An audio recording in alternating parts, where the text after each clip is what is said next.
السلام عليكم ورحمة الله. ازيكم حبايبي واحلى متابعين، عاملين ايه؟ يا رب تكونوا بخير. النهاردة بقى تكملة كده لسلسلة تنظيفات العيد. واول ظهور ليا معاكم النهاردة. فقبل ما نبدأ الفيديو كده ياريت تحطولي لايك، ولو اول مرة بتشوفوني ياريت تنوروني بالاشتراك في القناة ودعموني بكومنت حلو منكم.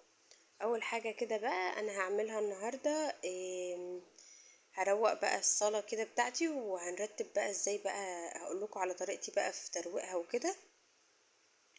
طبعا دي بقى من التنظيفات العميقة فيها، يعني انا مش تنظيف كده وخلاص، لا ده احنا هنقلبها بقى دلوقتي وهنغير الدنيا دي خالص. تابع معايا الفيديو الاخر بقى عشان في حاجات كتير، وكمان هنعمل غدا حلو قوي. ويلا قبل ما نبدأ الفيديو حطيلي اللايك. اول حاجة بقى كده انا عملتها، ان انا بقى جبت اللي هي الكسوة بتاعتها كده اللي هي الاساسية، وشلتها كده عشان اغسلها. تمام، اللي هي الكسوة بتاعت الشلت كده بتاعت الانتريه، شلتها كده عشان اغسلها.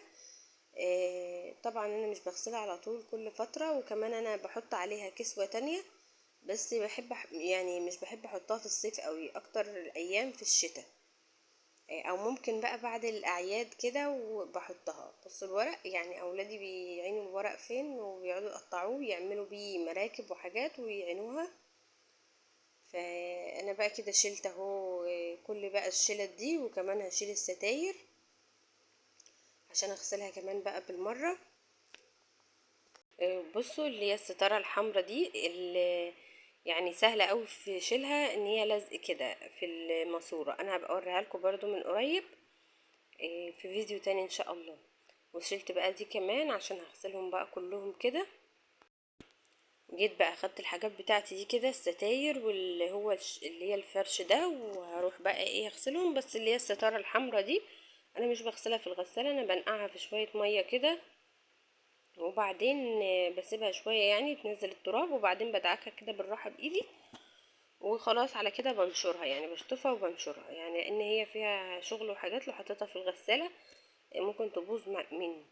هنا بقى بدأت ان انا لمع كده الكراسي واشيل من عليها التراب، عشان انا هدعكها دلوقتي برضو وهمسحها كويس قوي. فبدأت اول حاجة ان انا اشيل من عليها التراب، وبعدين جيت بقى على الشلت دي عشان عامله لي زحمه كده في الصاله، فحطيتهم بقى على الترابيزه، واحاول ان انا ازقهم في اي جنب كده عشان اعرف اشتغل بالراحه كده. بس حطيتهم بقى على الترابيزه، وقلت بقى احطهم في جنب عشان اعرف اشتغل براحتي.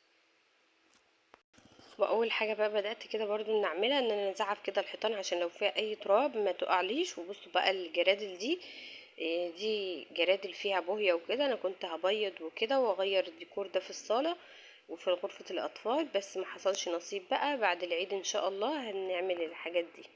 وبس بقى كملت ان انا ازعف وكده. فانا برضو زي ما قلت لكم انا حاطه الحاجات دي فوق كده عشان خاطر الاولاد وكده محدش يلعب فيها، يعني هي مكركبه لي الدنيا، بس انا مستحملاها بقى لحد بعد العيد كده ان شاء الله. عشان الاولاد طبعا الحاجات دي خطر عليهم، فانا بخاف حد يلعب فيها او ياخد منها حاجه او كده.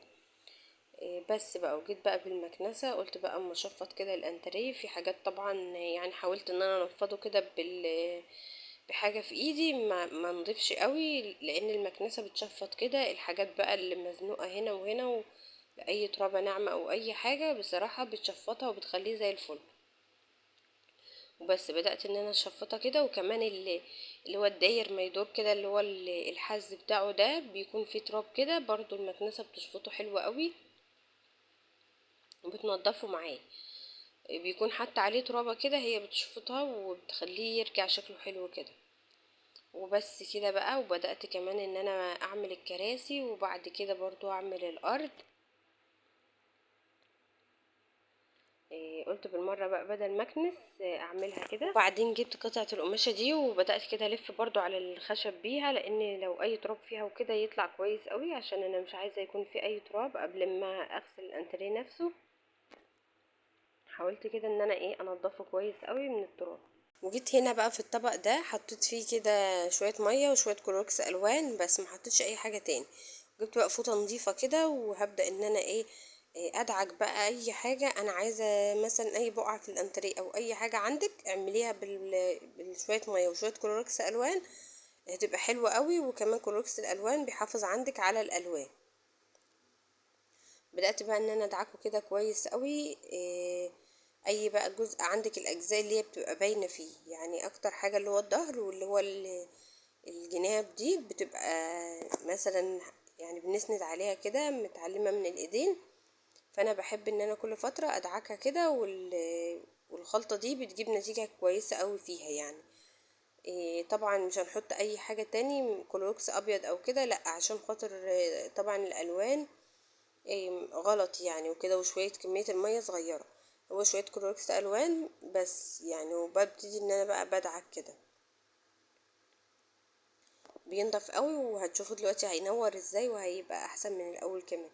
بس دعكت الظهر والحتت اللي في الجنب، وجيت هنا برضو على الكراسي دعكتهم الظهر برضو، لان الناحية اللي هي تحت دي مش بتكون متأثرة قوي يعني، مش بتكون مبهدلة قوي. وجيت هنا بقى بعد ما خلصت المية اللي انا كنت بعمل بيها دي، حطيتها في الجردل، طبعا كلها كلوكس الوان عشان اعمل بيها بقى الحيطان. جبت بقى الممسحة بتاعتي وعملت فيها البنطلون كده زي ما انا بقول لكم. وهبدأ بقى دلوقتي ان انا اشد الكنبة دي كده عشان ايه. الكنبة دي طبعا الحيطة اللي وراها هعملها. فاول حاجة كده قلت انفضها من الظهر قبل ما اعمل الحيطة عشان مجيش اعملها وبعد كده تيجي تتبهدل تاني. وبدأت ان انا امسح الحيطان كده بيها. وصراحة الحركة دي حلوة قوي برضو اما يكون فيها شوية كلوركس الوان وتبدأي تعملي بيها الحوائط كده، بتنضف معاكي اي بقعة او اي حاجة. بس طبعا ده لو الحيطان مش مبهدلة قوي، لكن لو الحيطان عندك متبهدلة جامد يبقى هتحتاجي خلطة اقوى من كده، او تحتاجي ان انت تدعكي فيها. احنا برضو نحافظ عليهم دايما ونحاول ان احنا ما نسيبهاش لحد ما تتبهدل لدرجة ان هي تبقى ملحوسة قوي. يعني بصوا انا كان فيها حاجات بسيطة جدا وبدأت ان انا بعملها كده بقت تنضف معايا بسهولة. بصوا اللي في الحيطة دي اللي ورا الكراسي ده كان من كفر الانتريه. انا عندي كفر للانتريه بس مش بحب احطه دايما زي ما قلت لكم، بحطه في الشتاء.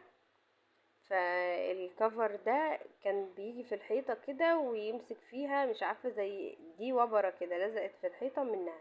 وبصراحة مش بترضى تطلع بسهولة، بتدوخني وانا مش بحب ادعك فيها قوي عشان لون الحيطة. فهي ورا الحيط ورا الكراسي مش بتبان قوي، فانا سايباها يعني. دي وبرة مش بهدلة ولا حاجة.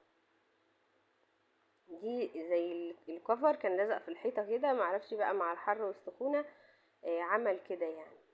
بس وجيت هنا بقى ورا الكنبة دي قلت قبل ما ارجعها بقى ان انا ادعك الارض كده. طبعا انا مش بعمل الحركة دي دايما لما امسح، لكن انا قلت بالمرة وانا زقة بقى كده ان انا ادعكها كويس كده وبعدين بقى ارجع الحاجة يعني ايه على نظافة كده.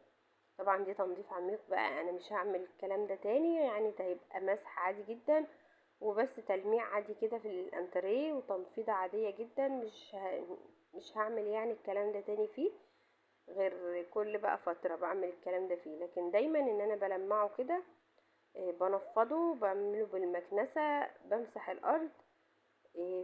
مش دايما ان احنا بنعمل التنظيف العميق ده في الحاجة، لكن دايما بنحافظ على اللي هو الايه الروتين اليومي او الروتين الاسبوعي. عشان كده الحاجة برضو بتتنيها معانا شكلها حلوة وجديدة. وبس رجعت الكنبة دي بقى مكانها وجيت بقى على الكنبة التانية دي برضو.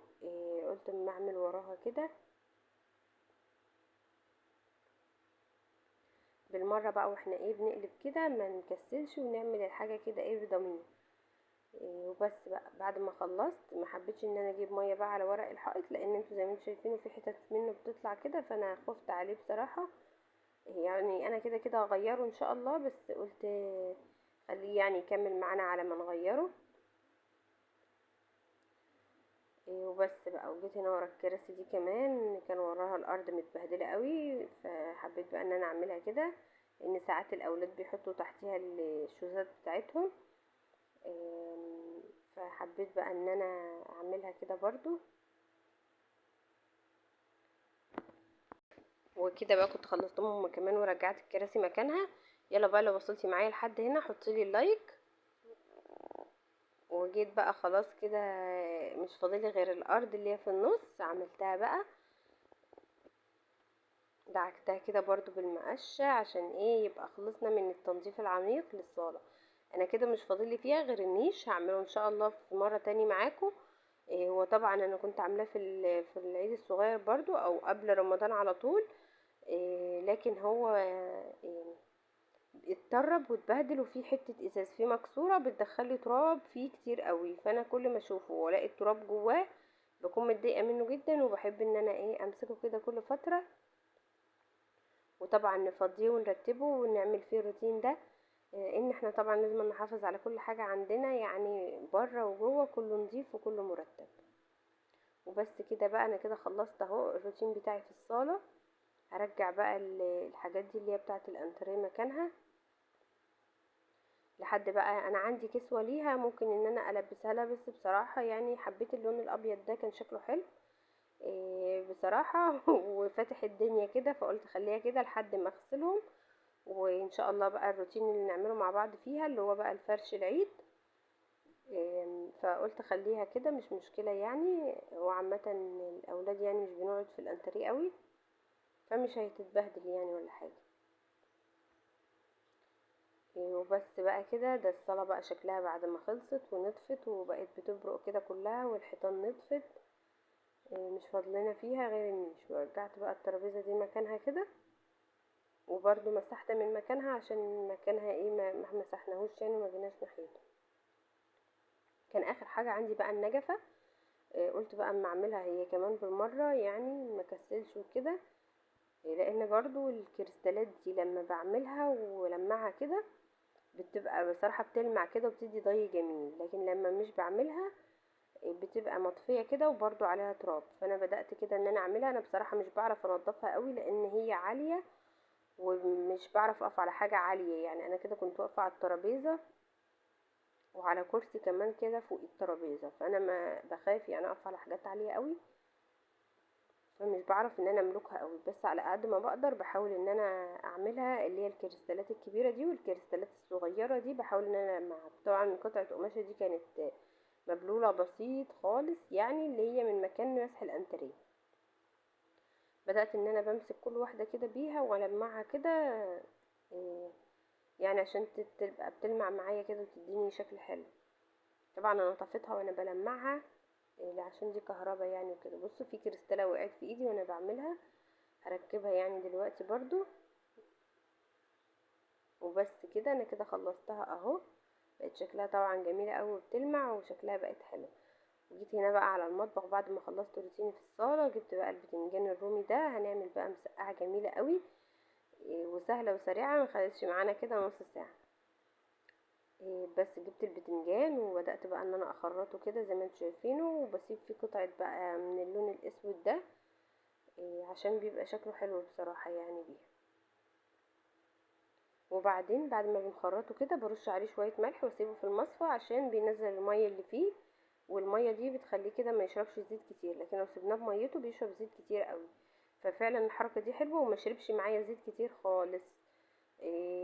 حوالي معلقة ملح كده وبرشها عليه واغرقه كده فيها. واول حاجة بقى عملتها قبل ما احط البتنجان، عشان طبعا البتنجان بيغير لون الزيت، فحمرت البطاطس اللي انا هحطها مع المسقعة، وفي حلة تاني كده على النار حطيت فيها معلقتين من الزيت كده، وحطيت بقى نص معلقة كده من الثوم المهروس.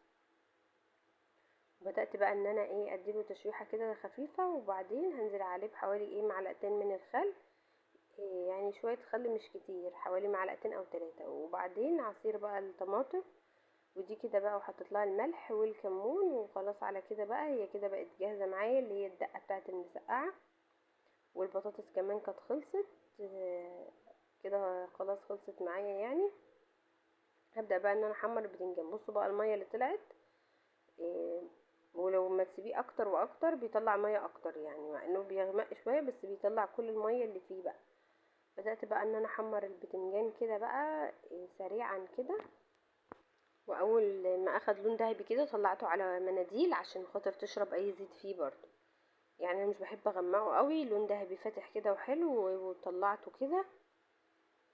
وبعدين كمان حمرت الفلفل والشطة بقى، الحاجات الحلوة دي اللي بتدي المسقعة بتاعتنا تبقى مشطشطة وجميلة كده.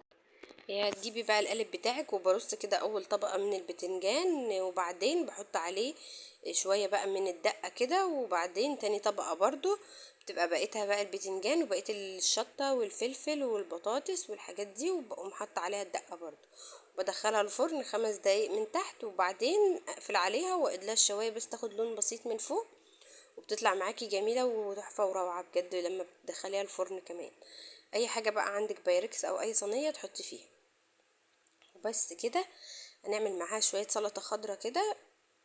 وبس. حابة طبعا تعملي اي حاجة تاني جنبها، انتي حرة براحتك.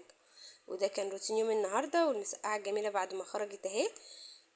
يا رب الفيديو يكون عجبكم والروتين يكون عجبكم، ما تنسوش تدعموني باللايك وكومنت حلو منكم، واشوفكم في فيديو جديد وروتين جديد. مع السلامة.